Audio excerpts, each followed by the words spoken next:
ଚନ୍ଦ୍ର ସାହୁ ତାଙ୍କ ଘର ହେଉଛି ରାସୋଳ ବଡ଼ପାଟଣା ସାହିରେ। ସେ ତାଙ୍କ ଜାଗାରେ 5ଟି ଗଛ ଲଗେଇବେ ବୋଲି କହୁଥିଲେ, କିନ୍ତୁ ତାଙ୍କୁ 10ଟି ଗଛ ମଧ୍ୟ ଦିଆଯାଇପାରେ। କିନ୍ତୁ ଜାଗା ଯଦି ଥିବ କାଲି ସକାଳେ ଆମେ ଯାଇ ନିଜେ ଦେଖିକି ଆସିବୁ ଏବଂ 10ଟି ଗଛ କାଲି ରୋପଣ ବି ମଧ୍ୟ କରାଯିବ ଯଦି ଜାଗା ଥିବ। ବର୍ତ୍ତମାନ ତାଙ୍କୁ 2ଟି ଗଛ ପ୍ରଦାନ କରାଯାଇଛି, ଦଶେରୀ ଚାରା, ଦଶେରୀ ଆମ୍ବ ଚାରା ପ୍ରଦାନ କରାଯାଇଛି। କୁମୁଦ ଭାଇ, ଆପଣ କ'ଣ କହିବେ ଏଇ ଗଛ ପାଇଁ ଆପଣଙ୍କର ଯେଉଁ ପ୍ରେମ, ବୃକ୍ଷ ପ୍ରତି ଯେଉଁ ପ୍ରେମ, ଆପଣ କ'ଣ କହିବାକୁ ଚାହୁଁଛନ୍ତି ଆମ ସଂଗଠନ ପ୍ରତି?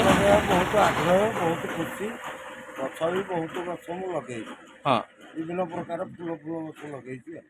ହଁ, ମାନେ ଆପଣ କେତେ ମାତ୍ରାରେ ଖୁସି? ସଂଗଠନ ଯେଉଁ ଏଇଭଳିଆ କାମ କରୁଛି ଆପଣ କ'ଣ କହିବେ?